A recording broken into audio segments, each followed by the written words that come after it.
Hey everyone, how are you? Welcome to this week's episode of our podcast. It's called Is Breakfast Included? Thanks for stopping by. On the show this week, we talk with artist Gregg Deal. Gregg is a member of the Pyramid Lake Paiute tribe. He's an artist in all sense of the word. He does murals, he does spoken word performance art. He's also lead singer of the band Dead Pioneers. He likes to bring awareness to the I guess you would call like the stereotypes of indigenous people brought on by mainstream media. He's a disruptor, a self-proclaimed disruptor, and you'll find that out in this interview or this conversation. It was really fun for me to talk to him and find out a lot about him as a person, and I feel it's really important to know these things. So I hope you enjoy this. Let's check it out. Tell everyone who you are, brother. Yeah. My name is Gregg Deal. I am an artist, husband, a father, a disruptor, sometimes activist, and now I suppose on some level a musician.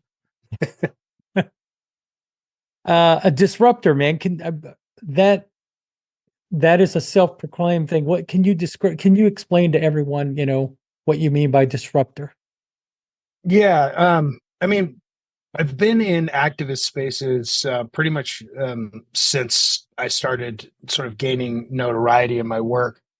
And I've sort of rejected the idea of an activist because an activist has become something else. It's something that has sort of monetary value attached to it, and that's not really what an activist is supposed to do. It's supposed to be somebody that works, for the people and does things for the people that doesn't necessarily have any monetary value attached to it. And I sort of separated myself from that. But I will always disrupt spaces. I will always take the time to be disruptive, and it really is sort of, I think, a punk ethos, and I think it's something that if you look at my work, you can see it in my work, you can hear it in my words, and activism is, I think, important, but I also think what one person calls an activist, another might call an adult with an opinion, and so disruptor sounds more akin to sort of what I tend to do when I get into spaces, when I feel a way about something, when I'm working, when I'm doing what I'm doing. So Yeah. Yeah. Okay. I guess I should have asked this first. Where do you come from? A little bit about your early life. yeah, well, I was born in Tennessee, where my father grew up. He and my mom met. She was traveling through, but my mom grew up in Salt Lake City, Utah. And after a couple of years, once I was born and my sister was in my mother's belly, we moved to Utah, back home for my mom, and ultimately landed in Park City, a ski resort town about 40 miles east of Salt Lake. And yeah, it was kind of a strange place to grow up. We moved there when I was in kindergarten, and I remained there up through 17 when my father, I say kicked me out. I mean, he just kind of ejected me. So um, I kind of rooted around for a while. I ultimately got married when I was 24. My wife is from Washington, D.C., grew up in the Washington, D.C. area. Um, and when we met, she was in her last year of school, and she finished school. We packed up the car, we drove across the country, we got married, and lived in the Washington, D.C. area for almost 17 years. And that's where I ended up going to school and making my bones as an artist. And yeah, just spent a lot of time. We are now in Colorado. We've been here for about 8 years now, and with no plans to go anywhere else. Yeah. Growing up in Park Cities, was there a huge a Native American presence or not at all? No, no, I've been my through there. I parents asked made. you that question. I've been through that. Well, no, and it's a good question because it, it it sets a stage for a lot of things. My parents made just enough money for us to be broke around rich white people, and that was it. We were not rich. My father and my mother are both solid working class. My father was a car mechanic. My mom was a bus driver. And yeah, it was strange because it's like you're broke, but I still had access to skiing and snowboarding. So it's like you have access to things that are of privilege, but didn't ourselves have like the privilege of a lot of the rich white kids that that I lived around or that we went to school around. So Yeah. And what did you discover first, punk music or your art? art, I think it was always drawn to it. My dad took pictures of me when I was probably 2 or 3. Just I have all these photographs of me just drawing, and so it was always there. It became a massive distraction for me in school, but it dovetailed the music probably late 8th grade, and then all through high school. That it just became a really huge distraction.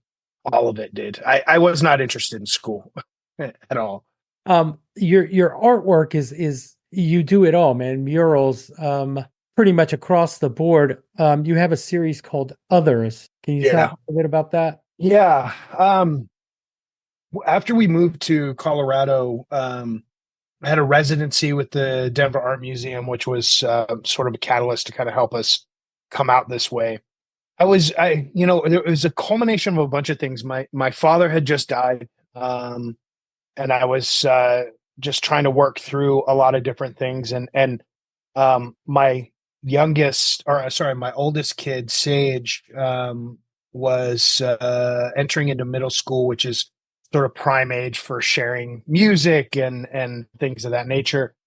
Realizing how important music has always been, from my parents to myself, all the way down. My father was an old hippie, and my mom was more on the pop end of things. So it was sort of like Crosby, Stills, Nash and Young, and Bob Dylan, and that kind of thing. And on my dad's side, and then like David Bowie and Prince and Michael Jackson on the other side.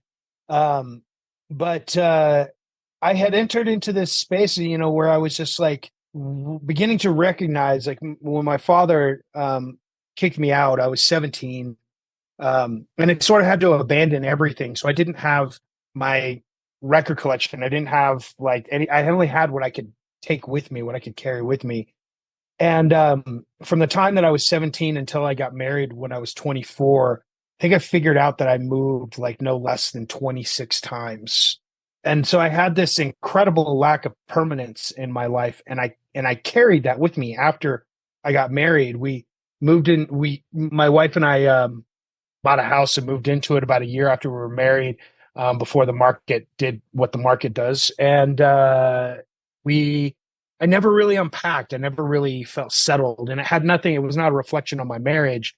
It was more of a reflection of just how I felt all the time. So here we are in Colorado. I'm in my 40s, and it's birthday coming up, and my wife is just like, what do you want for your birthday? And I said, I don't want anything, I'm okay. And she's just like, well, you were talking about a turntable once, and like maybe we should get you a turntable. And I had this strange sort of crisis where I was just like, yeah, but if I get a turntable, like, and I get records, and we got to move, and we're going to do with all these records, and but what if I don't have any money and I can't buy any records? I got this turntable, and I got like 2 records, and how dumb is that?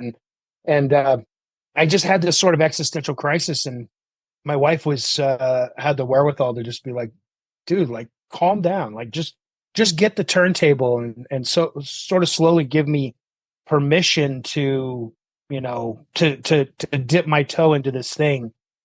I never stopped listening to music ever, but to actually collect something and to sort of envelop yourself into something through this analog process of putting records on and collecting records and trying to find first pressings and or second pressings and going through that process was not something that I had done. And while that was happening, I had a graphic novel that was of old comic book images, like a cowboys and Indians kind of old style from the 40s and 50s. And I knew I wanted to do something with it. And I ended up having this strange crossover. And the crossover was while I was doing this deep dive and giving myself permission to buy old records and actually listen to them again. And even though like I said, I never stopped listening to them, it was just something different about putting it on and hearing it and paying attention to it, and then having to get up and turn the record over and play it again. And I started like really I think for the first time in my life recognizing the similarities between the disenfranchisement of young punks in the 80s, 70s, 80s, and 90s, and the disenfranchisement, the language of disenfranchisement among my own people, and looking at these images. And so I went in and I reappropriated the images. I redrew them. I drew them so that the natives are either saying something strong, or they're saying something, or they're winning a fight. And I found lyrics that made sense to me within those, that would be part of the dialogue, that would be within those frames. So I removed the dialogue and changed it. I changed the characters so that the natives were no longer this sort of D-list losing group of people supporting a white story, that they were actually the main characters, and that they were making these statements that are familiar to me. And so I started finding just these incredible lines out of songs and being able to associate those with these images, and end up having this work that I called The Others, which are reappropriated images from comic books from the 40s and 50s, with the dialogue removed and replaced with lyrics from old punk rock songs. One of the first ones being the DOA song that they did with Jello, and about gentrification. And they said something along the lines of like, it's time to go. It's time for you to leave. It don't matter if you've been here 30 years. A statement of gentrification, which sounds like Indian removal, which is not like Indian removal, but you can start to see the parallels, and just started to notice the similarities in languages. And while that music is not making statements about Native people, there's a couple that are, but they're not making a statement about Native people. There is a shared language in the disenfranchised, and I was able to sort of draw those parallels. But also at the same time that's happening, I'm literally letting go of old trauma and finding peace through this music that I'm rediscovering and I'm listening to again, that I'm engaging in the same way that I did as a kid. And so it was this really huge culmination of multiple things happening at the same time, that made that series rewarding for me, and just generally a lot of fun. And my record collections, I got about 1,000 records now, so I'm making my way. You're getting better. Yeah. I mean, you brought up this comic book, and you're in your 40s. I just turned 53, so we kind of came up around the same time. These comic books and these cartoons and these movies that depicted Native Americans growing up in the 70s and 80s, it wasn't popular, to say that you were Native American. Now everybody's Native American, but Yeah. The depictions of Native Americans, Indians, did that affect you as a child? Absolutely. I mean, one of the reasons why I use some of that type of imagery in my work is because as a kid, that's all there was. And while that's all there was, there's something really twisted about being drawn to something like that, because that's all there is to be drawn to. That's all the representation that there is. And, like I can pinpoint a couple of moments where you start to see that flip. And in a place like Utah, which is really like the whitest place I've ever been to, it's just, there's no diversity at all. I grew up in a small town in Park City. Like, it doesn't matter how much you love Dances with Wolves, and sort of are attracted to the romanticism of that. That hasn't crossed over into small town thought, in terms of, your worth and whether or not like this is a cool thing or not, because it's not a cool thing. And it's slowly turned into something else as, media has sort of taken hold and expanded our understanding, or our perception of Native people, I think, as a whole.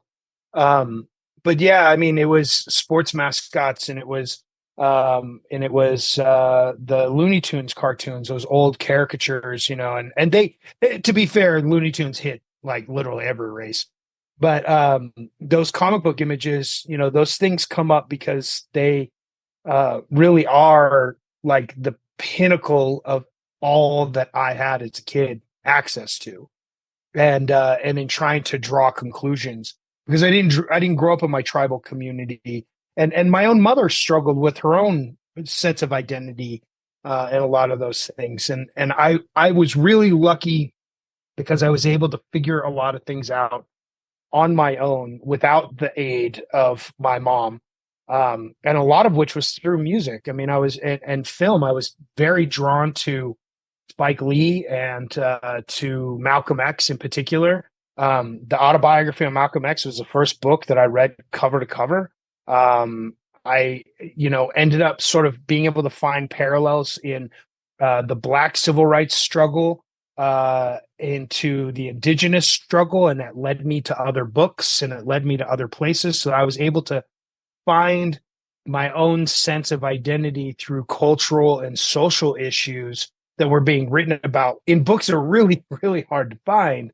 But I was able to sort of educate myself in those spaces without realizing that aspect of our community is also cultural, not just the dances and the ceremonies and all the other things that go along with that, but also, our political status in the United States, and understanding that is also in and of itself cultural.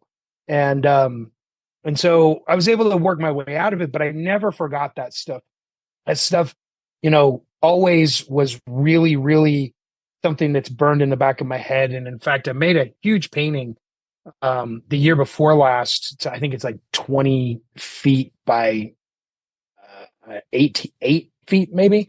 It's really big. And I painted a lot of those old stereotypical images into this sort of abstract painting that I did. And what's interesting about it is I titled it Never Forget, with the premise being that, like, we cannot forget how we got here. We might have more representation. We might have more that we're able to look at and to sort of take in and educate ourselves with. But we can't forget how we got here, and we can't forget like what it did to us.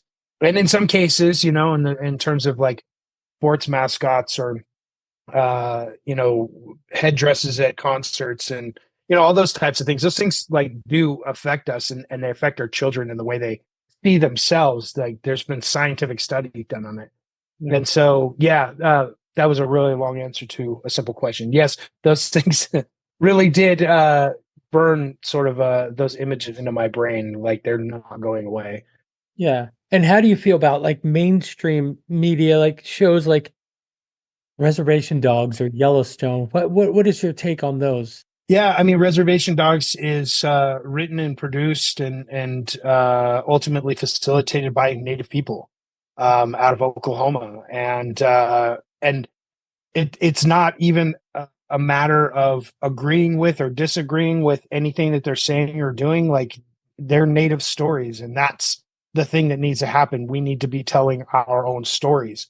I think Yellowstone is incredibly problematic, and while it does employ Native actors, even especially too on some of the spin-offs of Yellowstone have dips his toes into the romanticism of it all.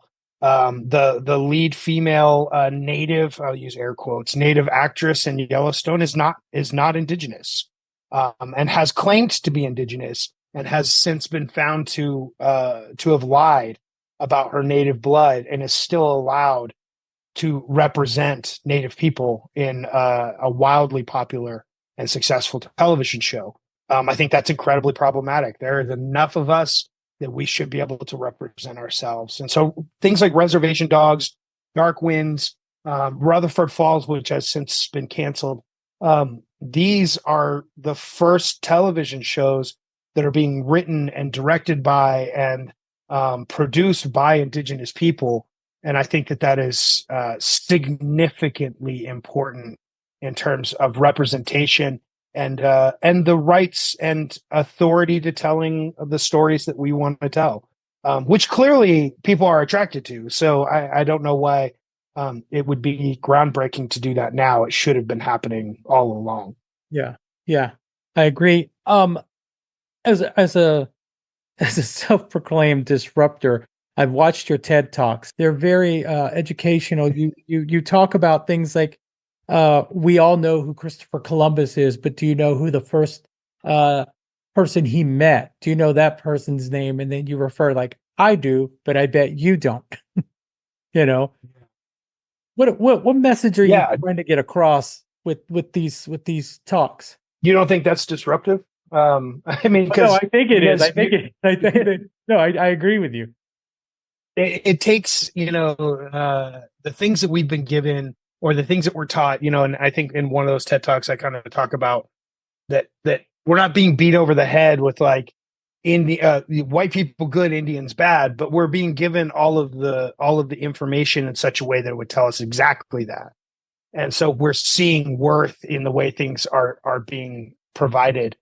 um and I think that's really upsetting, and we're entering a really upsetting era of our country where we are trying to suppress information that would help us understand why these things are important and would help us understand um, the level at which we are responsible as a country, and responsible as individual groups of people, and that I think could ultimately bring us all together to a greater understanding of those things. In my work, I'm not trying to educate anybody. I am making my work because I want to make my work. Doing a TED talk or doing a keynote, you know, thing, speaking engagement, which I do frequently, um, oftentimes are bringing in the ideas that there is so much people don't understand, and so much that damages our communities, that the perception of our existence has oftentimes been played as being more important than the reality of our existence. So a non-native person is saying like, well, Greg, you're not brown enough, your nose is not broad enough, your hair is not long currently, which I mean, obviously it has been for a long time, and I just cut it. You don't wear, buckskin, and I'm 6'4", like 250 pounds. Like I'm not skinny and sinewy. I'm a big guy, and so like all of these things end up playing into this idea that our perception is invalid, or our perception invalidates our reality. That somehow, if I don't look the part, then I can't possibly be the part. But that same person that would say you don't look very native is the same person that would say, "Oh, well, my great great grandmother is part Cherokee, and I know because I saw a picture of her, and she really looked like an Indian, and she has high cheekbones and black hair." It's like you realize that like we haven't cornered the market on those human traits. Like you can be from Russia and have high cheekbones. Like it's insane, and it all comes down to this strange perception of indigenous existence. And so when I'm speaking publicly, uh, I do want to point out the inequity of education. The fact that 40% of Americans believe that Native people are extinct and don't exist anymore, is rooted in the fact that we are not taught as a current living breathing people with a current living breathing culture and current living breathing community. And those things undermine our existence to the degree that people are like, I've never heard of your tribe. So, I mean, it can't possibly be real, and without realizing that there's, I don't know, 577 tribes in the United States that are recognized by the federal government, with several hundred more that aren't. And that we are as diverse as the world that we live in, that we are here, that we have a living, breathing culture, that like my people are like 30 miles outside of Reno, Nevada, in a sizable reservation with a massive natural lake that derives from the old original lake that covered the entire Great Basin. anciently, and that's about all that's left. And that we have a relationship with a place like Lake Tahoe and the runoff water that comes down from the Sierra Mountains and empties into Pyramid Lake.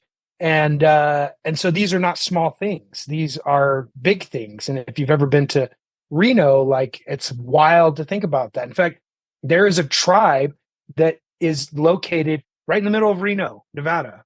And people don't know this and they don't understand this because it's not taught. And the inequity of that education is damaging.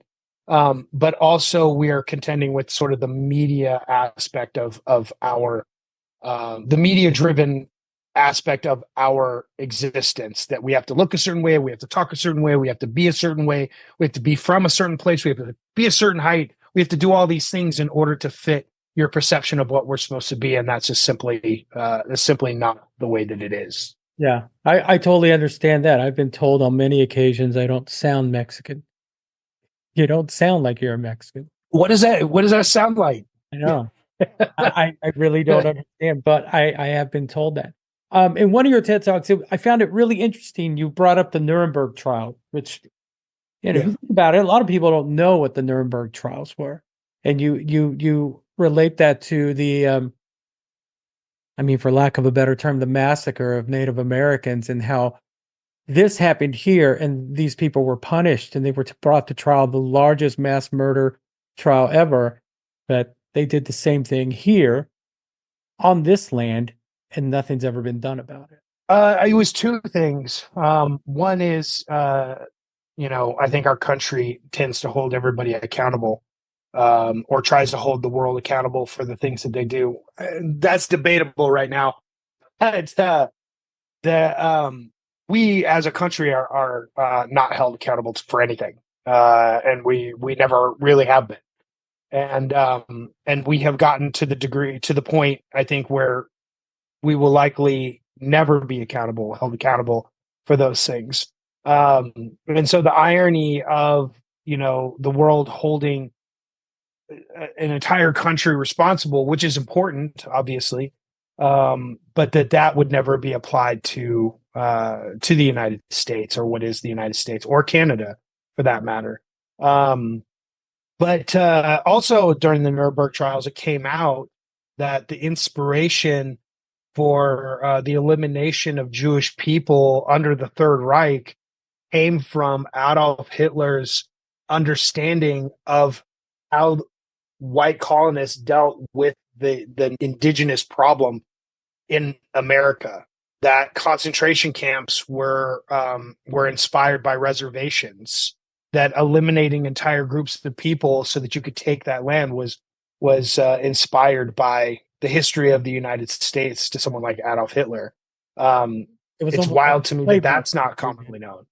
It was almost like a play. Yeah, no, totally. And so that is insane to me, that this country's inception or origins would inspire such a horrific thing, and nobody bats an eye. Like, that's crazy to me, because I think that's significant, and it's significant enough that we should pause and ask what we're doing and how we're doing it, and what are we doing to ensure that we're responsible for that. Because what Americans hate more than anything is responsibility.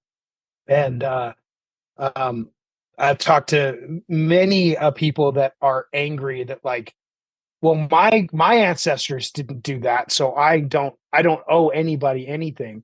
You owe what the country owes. And I've heard people say, well, we shouldn't have a relationship with native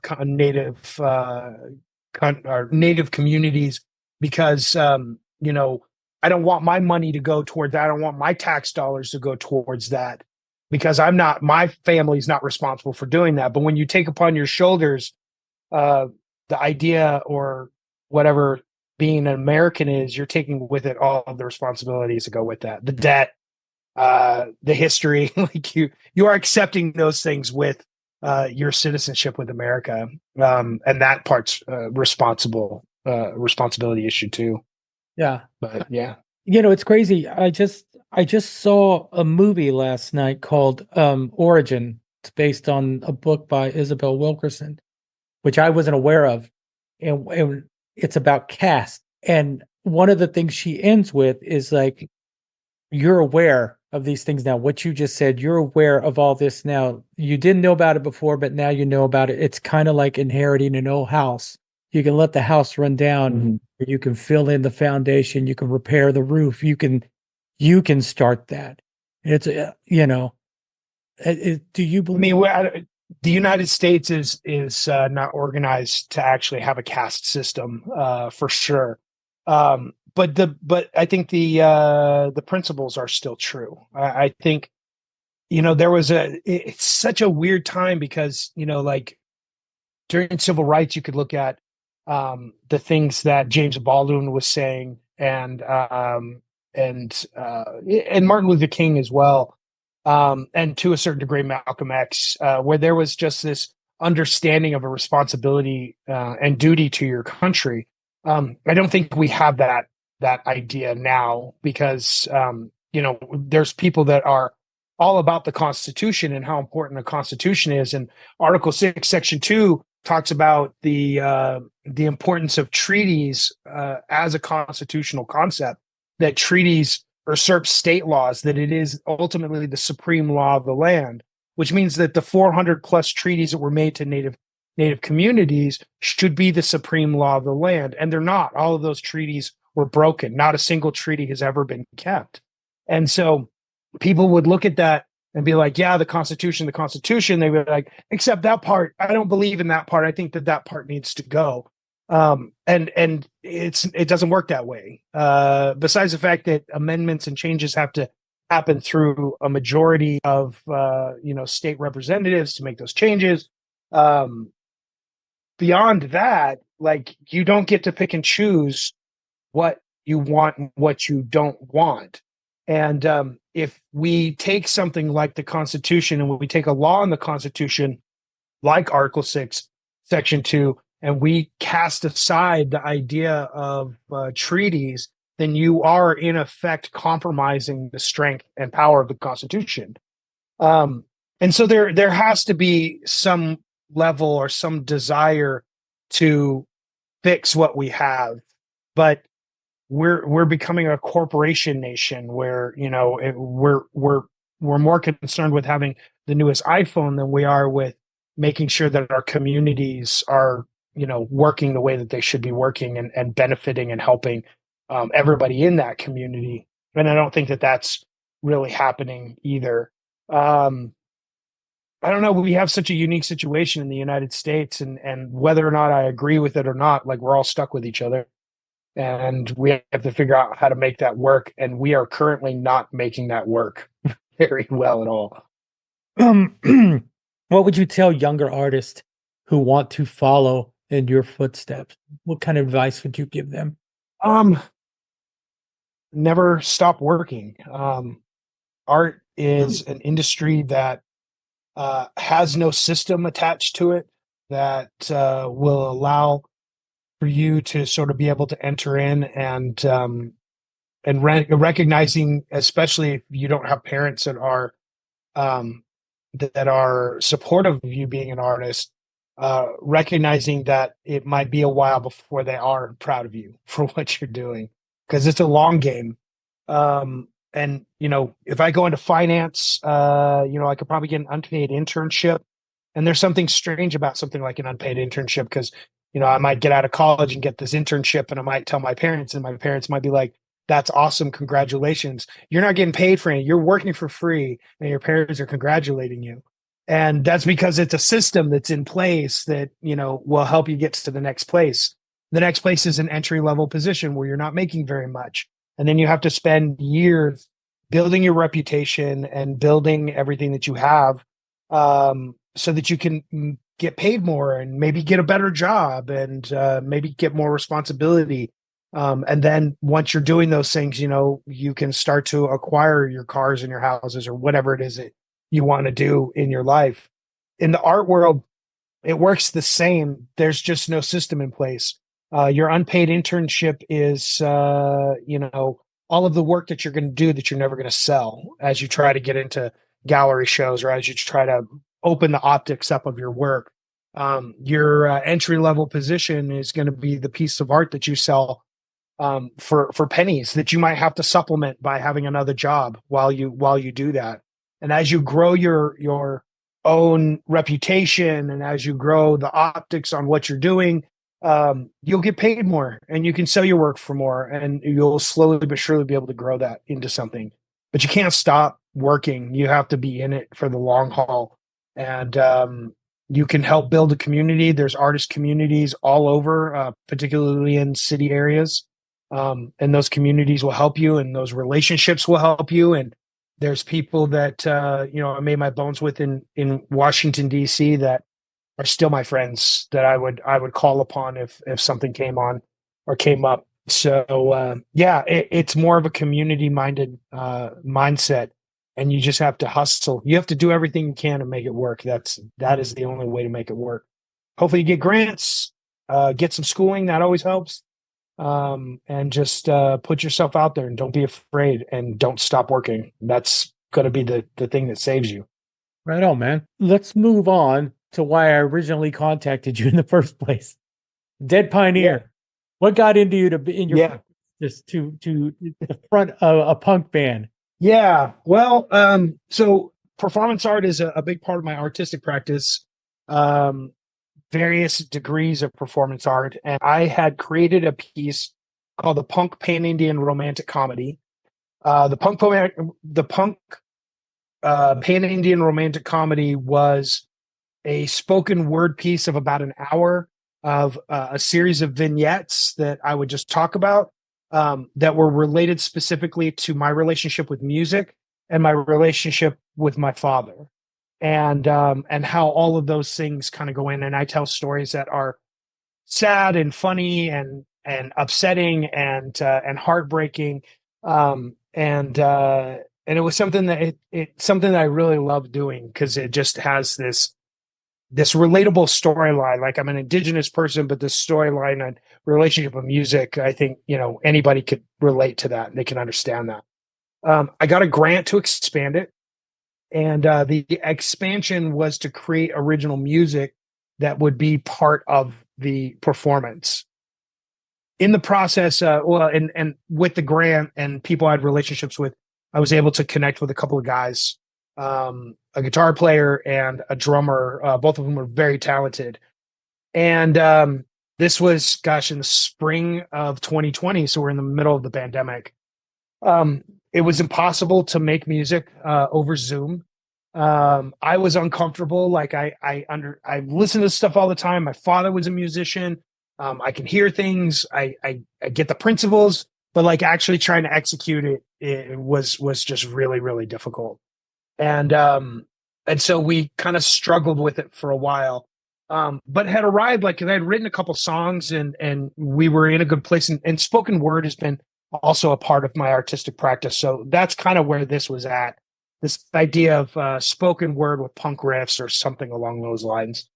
So in 2021, October 2021, I had a residency in Florida, an art residency, a very big art residency. I was a mentor to 6 other artists. There was a music section where it was a musician who was a mentor to 6 musicians, and a poet who was a mentor to 6 poets. And it's a campus. We all had our own buildings. Like, there's a painting building, there's a recording studio building, there's a dance building, like all these different things. And in the music, one of the mentees in the music is the lead guitarist for a band called Algiers, out of Atlanta. And they are pretty well established, have a great following in Europe, and just have this amazing sound of post-punk, like industrial gospel, which is insane. But if you hear it, that makes sense. And so their lead guitarist was, he and I just got to talking, because we'd have these communal lunches and dinners and breakfasts, and we got to talking, and he was like, I was excited for this, but I know you and your work, and I was excited to meet you. And, we got to talking about what we're working on. And the day before, I had written this spoken word piece, and I presented it to him, and I told him about what I was trying to do with this punk pan-Indian romantic comedy and how I was trying to figure out a way to make music and how difficult it is. And this is like, we're on campus, we've done all the tests, so nobody's got COVID, so we're face to face. No one's wearing masks because we're not leaving the campus. We're all there together. And I share this with him, and he's like, yeah, okay, that's cool. I think that makes sense. And we came up with some ideas and some plans, and we pulled one of the other musicians in to play drums. They had a really, shitty drum kit that was there, and we went into the music studio and we pulled the drum kit together, and we had a bass guitar, and I had a distortion pedal that Third Man made that it's like a plasma pedal. It sounds incredible. And so I was like, I like this distortion, so we're going to do that. And we figured out the pace. We figured out how we were going to play. We played it 2 or 3 times, and we had set the microphones up in this time as well. And then we pressed record, and then we played Bad Indian. So that very first single that's on Spotify of Bad Indian, the original one that was released in 2021, is that first recording. It's literally that first recording. And we got it together, and we did that in less than 2 hours. We pulled all that together. And it just felt like lightning in a bottle that this is what I wanted. This is what we're doing. I sent it to my guys, Shane and Josh, my guitar player and my drummer, and was like, listen to this. This is what I'm talking about. This is what, and that now they had something, and we were all excited. And, but it still took some time for us to pull everything together. But we were able to pull everything together. So I say I accidentally put a band together. I wanted to make this music, but then we ended up creating something that was so exciting that, that we're just like, no, like we're a band. And I named it, at first I named it Dead Pioneers because it was sort of a parody, like, hey, I got a fake band. It's going to be part of this performance piece.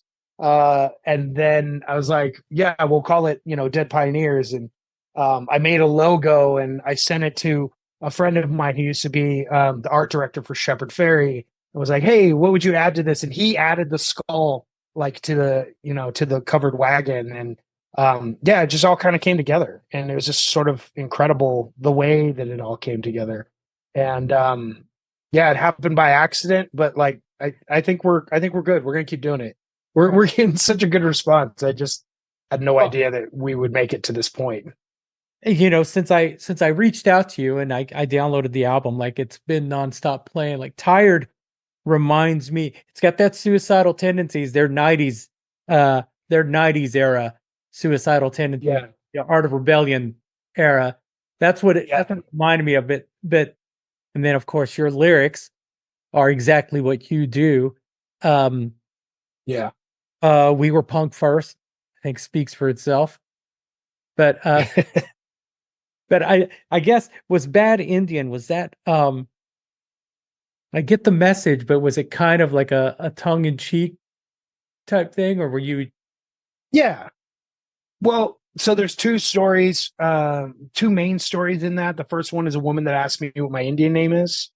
That is verbatim an actual conversation I had with somebody. And I actually had I have it recorded. So like that's what the conversation is.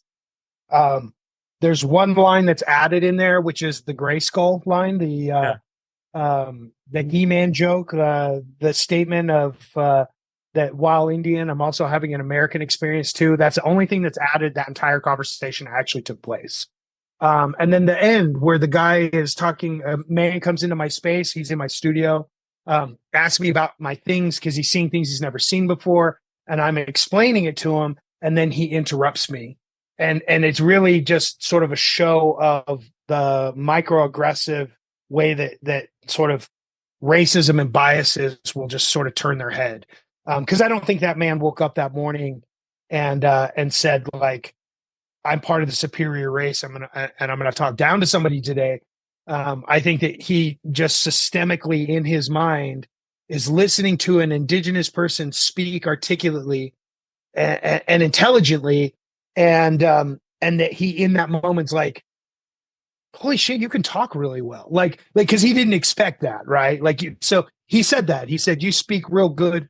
for a Native American. You know, that's sort of the climax of the song.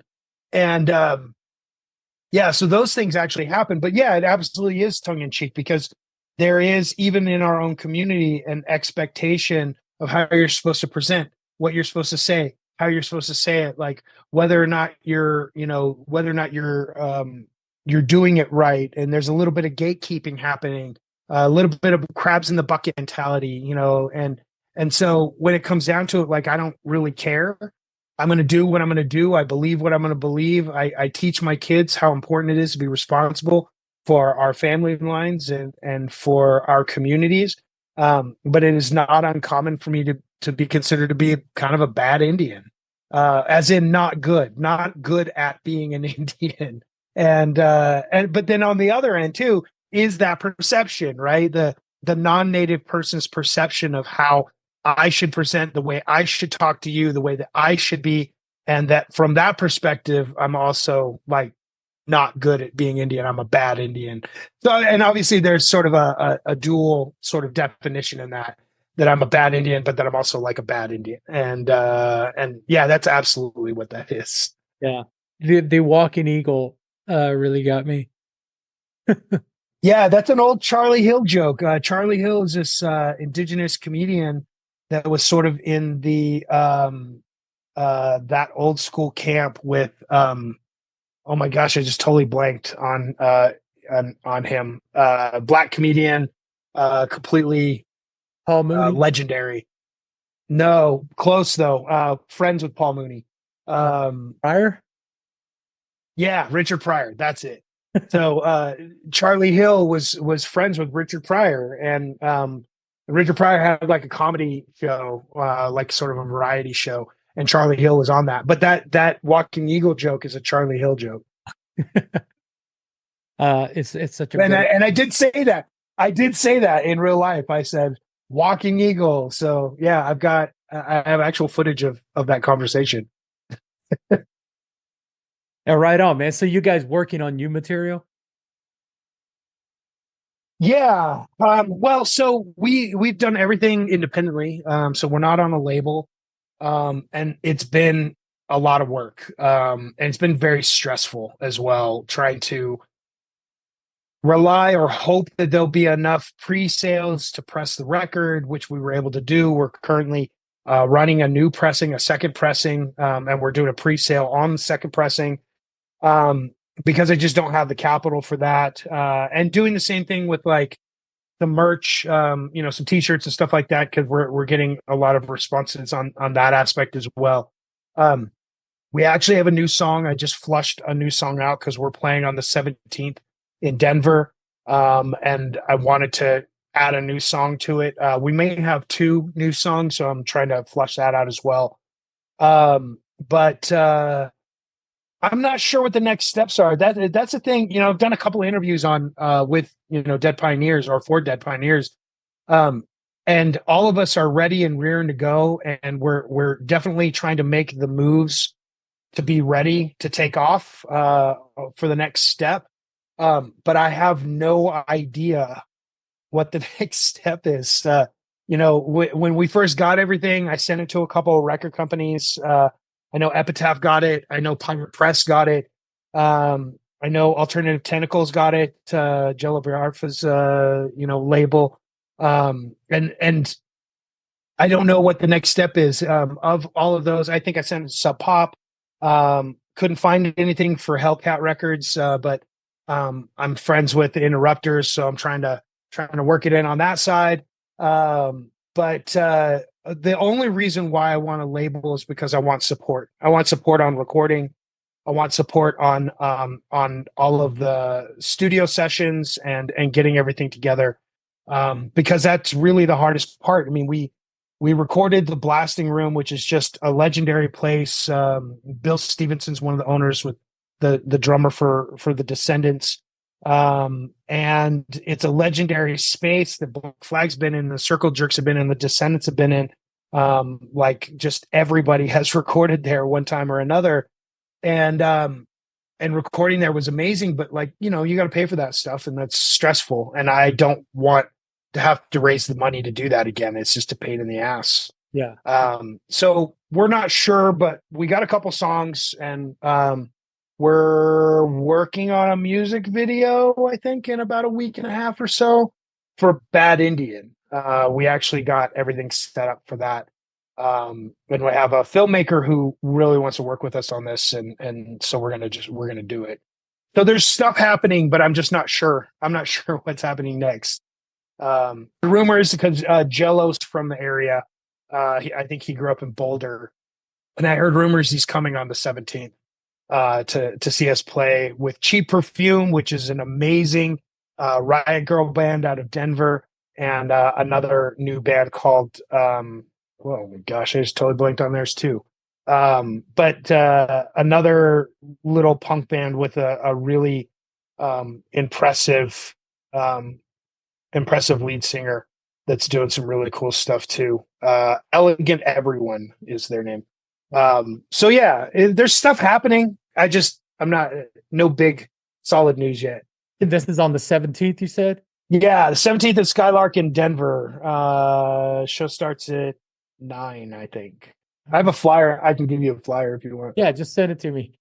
Well, man, I got a couple more questions, but really just one more question. But I looked right behind you, the Paiute Renegades. What is that?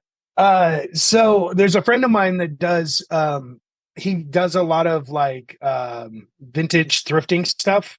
Uh-huh. And so he finds a lot of old stuff. But there's an actual story about one of the bands of Paiute, because there's a lot of different kinds of Paiutes that got in trouble and essentially like had to leave their tribe. And they called themselves the Paiute Renegades. And he made this jacket, and the way that it's done is sort of vintagey, like it's got an old vintagey patch there in the middle, and then the way that it's embroidered is super old, like the way that he's very much on this vintage tip, finding old belt buckles and rings and books and just like things that are sort of in that Western Americana, kind of tip. But he made this jacket, and I just thought it was so cool, and was like, hey, can I get one of those? But he's actually not from my tribe. He's from a neighboring Paiute tribe. He made it for me, and it's on an old vintage mechanics jacket from, I think, the 30s or 40s. And their bodies are different than like what we wear now. So like I put it on, it's like super short, like it fits in the arms, but it's super short. I can't really wear it, so it hangs in my office. I know, man. Well, Greg, Yeah. I appreciate your time today. I appreciate you talking to us. Our podcast, it's called Is Breakfast Included? And here's the most serious question of all. If we were having breakfast, what would you have? Eggs Benedict. Every time. Like you see that? I didn't even hesitate. No, I travel a lot. When I travel, like I'll go get breakfast somewhere. I always get Eggs Benedict everywhere I go around the country. Because there's always different ones, and I'm always on the outlook for a good Eggs Benedict. Right on, right on. Where can people find you on social media? Gregg Deal, GreggDeal, one word. These days I've mostly just been on Instagram. I do have a Twitter X, whatever the hell they're calling it, account, but I'm not really active on there anymore. I do have a TikTok account, but I'm barely active on that as well. And you can find it here. I can tell you in just a second. Because it's Gregg Dealio. The two G's at the end of Greg is the main thing. And then my website's greggdeal.com. Dead Pioneers is dead.pioneers on Instagram. We don't have a Facebook page, which I should probably set up at some point. And our website is deadpioneers.band, which will connect to ways to listen. It will connect to our Bandcamp, which is where merch and stuff is right now, as well as announcements for any shows coming up. I've heard some rumors on a couple things, so we might be playing. It hasn't been totally confirmed yet, but we were in talks of being one of the opening acts on Punk and Drublic in Denver with the Descendants and a few of the others that are supposed to be, I think, in on that last round of No Effects. So yeah. No, man. Well, cool. Well, it Yeah. was good talking to you, man. It's been a pleasure. And like I said, I Yeah. enjoy all your videos, your TED Talks, and I really dig your band. I appreciate that, man. I really appreciate that. All right, man. Good talking to you. Right on. What did I tell you, man? Gregg Deal. You can find out more about Gregg on Instagram at Gregg Deal, and that's Gregg with two G's. Greggdeal. You can find out about Dead Pioneers at dead.pioneers on Instagram, greggdeal.com. Again, that's two G's at the end, not the beginning. Man, get into that. Look him up. Check out his TED Talks. You'll find out so much about things that I don't even know. I didn't even know, and I know now. But like you said, once you find out, it's up to you to do something about it. They will be shooting a video tomorrow in Denver, and they need people come out and check it out, man. You should go out there and check it out. The venue is called Seventh Circle Music Collective, 2935 West 7th Avenue, Denver, Colorado. Dress like a punk, if you're a punk, I guess. Anyway, go check it out. While you're online, go to isbreakfast.com. Link to our YouTube, our Instagram. Go buy a shirt. Send it to someone. Surprise them. When they see it, they're going to be like, what is this? And they're going to check it out and see that it's us. All right, guys, I'm done. Have a great day. We'll talk to you next week.